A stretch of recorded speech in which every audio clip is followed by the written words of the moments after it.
All right, folks, buckle up. We're diving deep into the world of Formula One, and let me tell you, it's not all sunshine and podium finishes. These guys push the limits in every race, and sometimes, well, they break the rules. Big time. Today, we're talking about some of the craziest punishments F1 has ever handed out. Speeding tickets? Try disqualification from entire championships. Let's see how these teams bent the rules and what the FIA, Formula One's governing body, did about it. Picture this. You're chilling on your couch, watching the Monaco Grand Prix. The race is insane. Lewis Hamilton and Max Verstappen are neck and neck, and then chaos. One team does something suspicious, something that might have broken the rules. What happens next? FIA steps in, investigates, and bam, punishment time. But what kind of punishments are we talking about? Let's get into it. Okay, this one's a doozy. Back in 2007, McLaren was flying high, but then rumors started swirling that they might have gotten their hands on confidential Ferrari data. Now imagine Ferrari's secret blueprints for their car ending up in your competitor's hands. Not cool, right? FIA launched an investigation, and things got messy. McLaren drivers threw each other under the bus, accusations flew, and it was a real soap opera. In the end, McLaren avoided disqualification, but they paid a hefty price. A staggering $100 million fine slammed them for their actions. This unethical shortcut proved incredibly costly.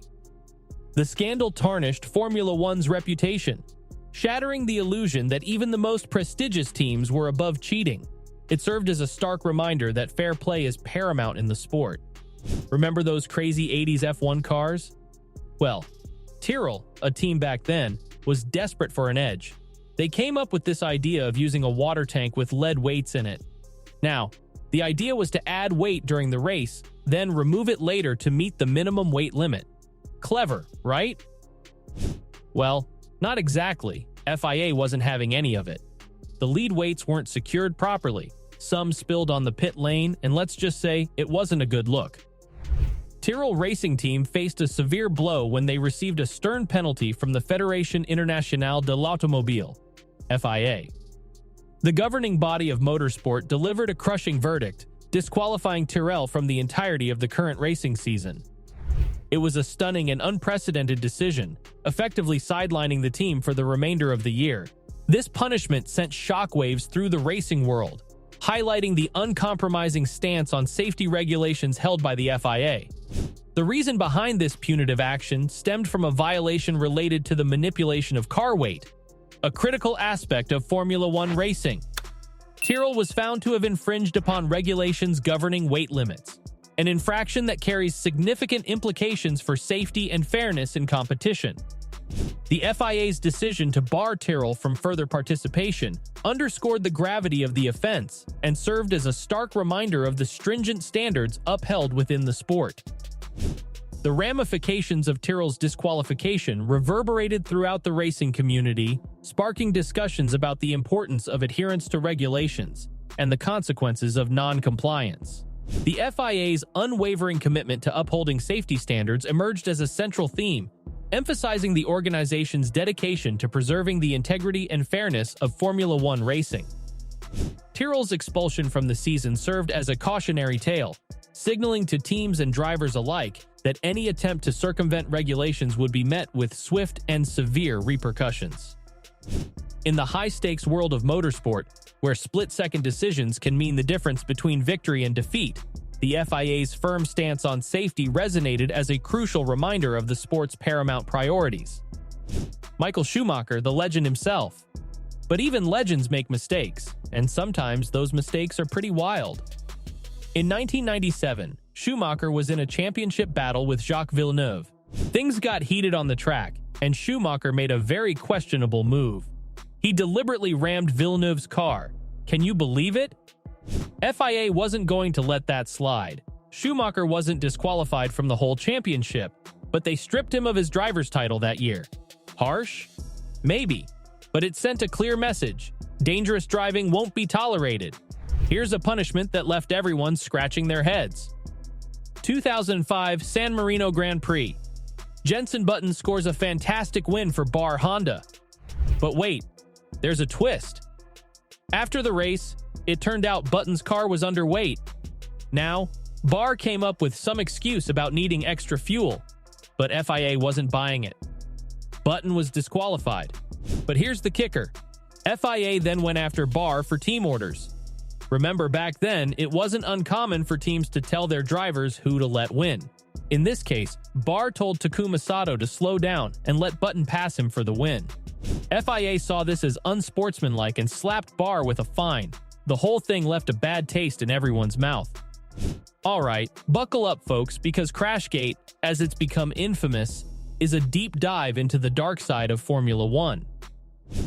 We're talking 2008, a time when Renault, a major player in the sport, was willing to throw away its reputation for a shot at victory. Imagine the scene. Singapore Grand Prix, a night race electric with energy. Suddenly, the race explodes into chaos. Nelson Piquet Jr., a Renault driver, slams his car into the wall in a dramatic crash. Safety car deployed. Strategies thrown into disarray. Pure F1 drama. But here's the jaw-dropping truth. Piquet Jr.'s crash? Staged. Renault, you see, had a cunning plan. They wanted their other driver, Fernando Alonso, to snatch victory in the ensuing chaos. With the safety car bunching up the field, Alonso could pit for fresh tires without losing valuable time. A calculated gamble, but one that rewrote the boundaries of sportsmanship. For a while, it seemed Renault had gotten away with it. Alonso took the checkered flag, and the night lights of Singapore shimmered on what seemed like a normal race. But secrets, like fast cars on the track, have a way of overtaking you. A year later, Piquet Jr. blew the whistle, exposing the elaborate scheme in all its shocking detail. The FIA, the governing body of F1, reacted swiftly and with fury. Renault was hit with a suspended 2-year ban, a dark cloud hanging over their heads if they dared to cheat again. But the punishment didn't stop there. Key figures within the team, like Flavio Briatore, the team principal, and Pat Simons, the engineering director, faced years-long bans, a personal and professional blow. Crashgate was a colossal blow to Renault's reputation. It shattered the illusion that even the biggest teams play by the rules, leaving a dark stain on the sport. The FIA's punishment, though severe, sent a clear and unwavering message: tampering with the core values of racing would not be tolerated. Crashgate wasn't just about a single race or a single punishment. It forced F1 to take a long, hard look at itself, re-evaluating how to prevent teams from manipulating the system. New regulations were implemented, loopholes tightened. Think about it this way. F1 is a high-tech sport, with teams constantly pushing the boundaries of car design and strategy. But there's a fine line between innovation and outright cheating. Crashgate served as a wake-up call, reminding everyone that the spirit of competition should never overshadow the core principles of fair play. Crashgate's impact transcended the immediate punishments. It cast a long shadow over Renault's legacy in F1. The team that once brought innovation and excitement to the sport was now synonymous with deception. Regaining trust takes time, and Renault has had to work hard to rebuild its reputation. Let's not forget the human cost of Crashgate. Drivers like Nelson Piquet Jr., who was pressured into a dangerous and unethical act, can get caught in the crossfire. Careers can be tarnished, dreams shattered. Crashgate highlighted the immense pressure that F1 drivers can face and the importance of clear boundaries within teams. Crashgate serves as a cautionary tale, a stark reminder of the consequences of crossing the line in the pursuit of victory. It's a story that continues to be debated and dissected by F1 fans, a constant reminder that even in the glamorous world of Formula One, integrity matters. So, what do you guys think? Does Crashgate reign supreme as the worst punishment ever handed out in F1? Or are there other scandals that deserve that dubious title? Hit the comments and let's have a conversation. And hey, while you're at it, smash that like button and subscribe for more heart-stopping stories from the world of Formula One.